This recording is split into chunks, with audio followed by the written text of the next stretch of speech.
Welcome back to another episode of Words of Wokism, Random Order Rundown. Today, evidence. By popular demand, did a poll on Twitter. Evidence was the winner. What about that word evidence? You hear it a lot. Evidence-based. Evidence-based. SEL is evidence-based.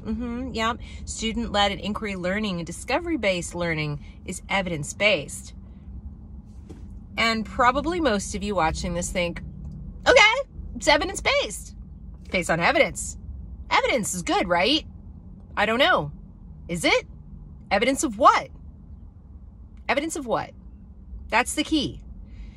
If you don't ask the question, you don't get the answer.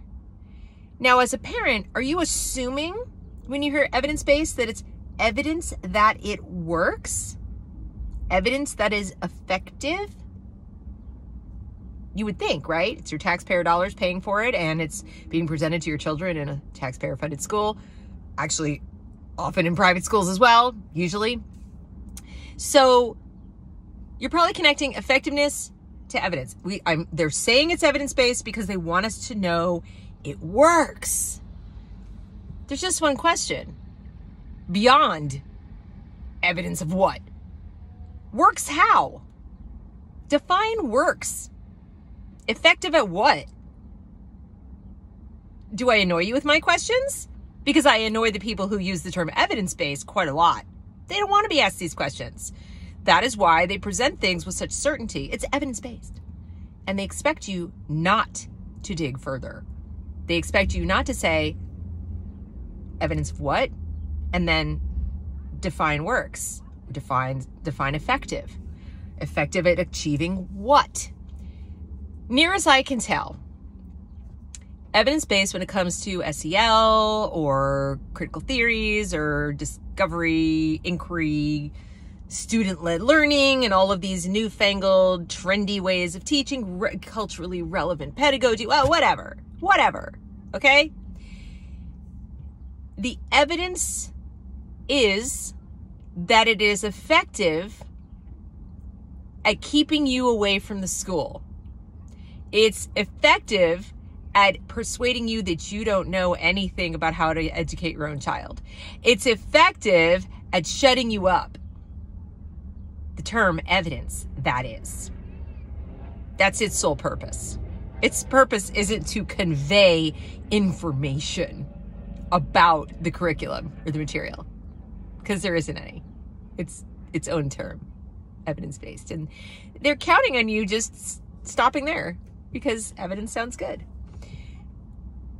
What it actually means, if we break it down a little further, is somebody looked at their program, wrote about it, studied it, or implemented it on a small scale, or, just read about it, wrote about it, then somebody else read what was written about it and called that evidence. So imagine you have, for example, a research paper about SEL, where somebody read about SEL and then looked at some statistics about people who are successful in life and how they have strong social and emotional skills. And they say, well, the evidence shows that people with strong social and emotional skills do well in life. There is data for that. Data. Remember data? Yeah, that's the old-fashioned colonial kind of evidence. So there's data that we do have, that people with strong social and emotional skills tend to do a little better in life in terms of getting jobs, holding jobs, having good relationships, staying away from conflict, things like that. Staying away from mental illness. They just, their lives seem to go a little better. So we can look at that. Of course, you'd have to dig deeper to find out what are good social and emotional skills. What does that actually look like? Whatever. But yeah, there is data to support that. So then take that and say, well, because there's data that people with strong social and emotional skills do better in life, therefore this program that is designed to teach social and emotional skills is evidence-based, right? And you, the parent, are thinking, The evidence-based means the program is effective at doing that thing. It's effective at developing those skills. It's effective at making sure your kids end up with that thing that is central to their success in life. But that's not how it works, is it? That's not what that means. They're actually taking credit for what evidence data shows is the outcome of good parenting. Because, you know, the other thing that correlates with the data that says that kids with strong social and emotional skills do better in life is that kids who come from two-parent households, stable households, two parents present, okay, they have better social and emotional skills and they do better overall. Like, there's data to support that, long-range studies. So we could pretty much say that's evidence to support parenting and the skill of parents at developing social and emotional skills in their children some kind of way, because that's the common denominator that is below that, where that data comes from. But what they did was they took that data. This thing is important in life. We claim to deliver that thing, therefore we are effective. They don't even say we're effective, therefore our program is evidence-based. Super. So I could argue that people who have better written and oral communication skills do better in life. We have data to support that too, right? And then I go over here and I write an English language arts curriculum and say my curriculum is evidence-based. Do you think that's what I meant? That having English language arts instruction of some kind is a good thing. Yeah, okay, I think we can agree on that. Like, learning social and emotional skills is a good thing. Yeah, I think we can all agree on that. That is evidence-based. Your program isn't. Your methodology, your pedagogy, your lesson plans, your surveys, your worldview, the words you chose, everything that's packed into that extremely expensive package is not at all evidence-based. In fact, if you go look for the evidence that supports the effectiveness of their programs, Second Step, Castle, Panorama, blah, blah, blah, blah, at actually delivering social and emotional skills and abilities and all the stuff, competencies to the children, yeah, there's none. Zero. And what there is what I described. Somebody looked at it and said, oh, here's a program that does this. I hear that's really important, having those skills. This is a great thing. Oh, let's refer to this research paper that said that, the thing, and what we said. But look, there's 5 of those papers that said what we said, but we just referenced them and then they referenced each other, and isn't that great? We're evidence-based. But there's no data. In fact, the only data we have is before and after data. In other words, let's take a look at Chicago. And we'll look at how they made a massive commitment, $30 million, to SEL across 10 years. And we can now look at that. We can look at, can we blame it all on the SEL program? Probably not. There's probably a few other variables involved, and I'm not going to be a hypocrite and sit here and tell you it's all one thing. But I do think it's safe to say that the plummeting test scores, the plummeting literacy, the plummeting mental health, the plummeting everything across the decade, so pre-COVID, with the massive increase in budget and spending, doesn't look good. It doesn't look good for SEL if you're looking at evidence. If you can do a before and after snapshot of a district and say, well, the alleged success rate of SEL programs is not so good. It's not so good. Okay, or it doesn't align with reality. It is an allegation. It's not reality. So what they've done is they've used the word evidence to shut you up, so you won't think long and hard about what the word evidence actually means or should mean when it comes to your children. and what's put in front of them and what they're asked to do and what data they're asked to hand over. They're collecting data, all right. So they're going to have tons of evidence of what SEL does. They're just unlikely to share it with you. And I would argue, and you're going to all think I'm nuts, that the goal is very different than the goal you have. So they'll cite evidence of good parenting, well-adjusted, healthy, happy children who do well in school and well in life, to persuade you that this program that delivers those same skills is evidence-based and awesome. But what they want to do is twist things to a specific set of social and emotional skills. And that specific set of social and emotional skills include the following: the skill of subjugating yourself to the collective, the skill of stuffing your emotions so you can put the emotions of other people ahead of yours, or conversely, the skill of asserting your emotions so strongly that everybody has to defer to you and do what you want because you matter and your feelings are valid, even if they're not reflective of actual facts or reality or anything, because reasons. And of course, that will depend on your placement on the intersectional chart and your victimology and all that. But it's one or the other. You know, your role in the group, your identity will determine which side of that skill set coin you get to develop.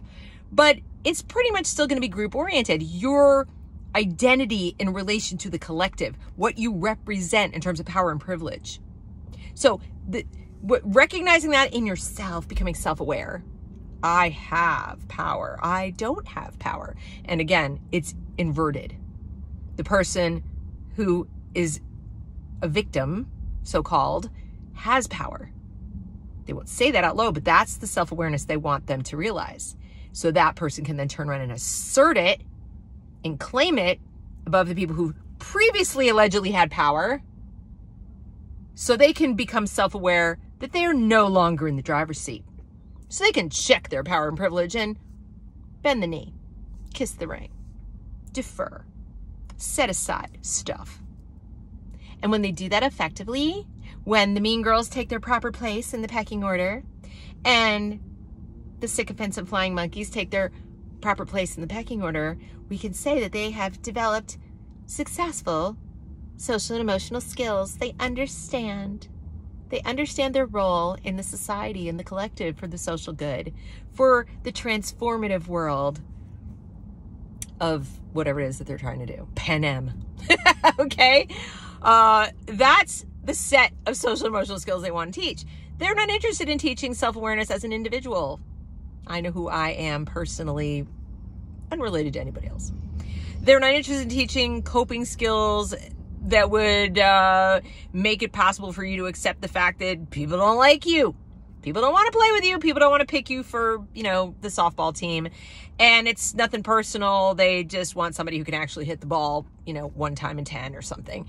And you need to develop the ability to cope with that. And they're not trying to hurt you. It's just how it is. You need to, you know, develop the skill of accurately assessing reality, your own skills at a given task, and the ability to figure out what you need to do to solve problems as an individual. All these are all individual skills. I mean, relationship problems. They're not interested in that.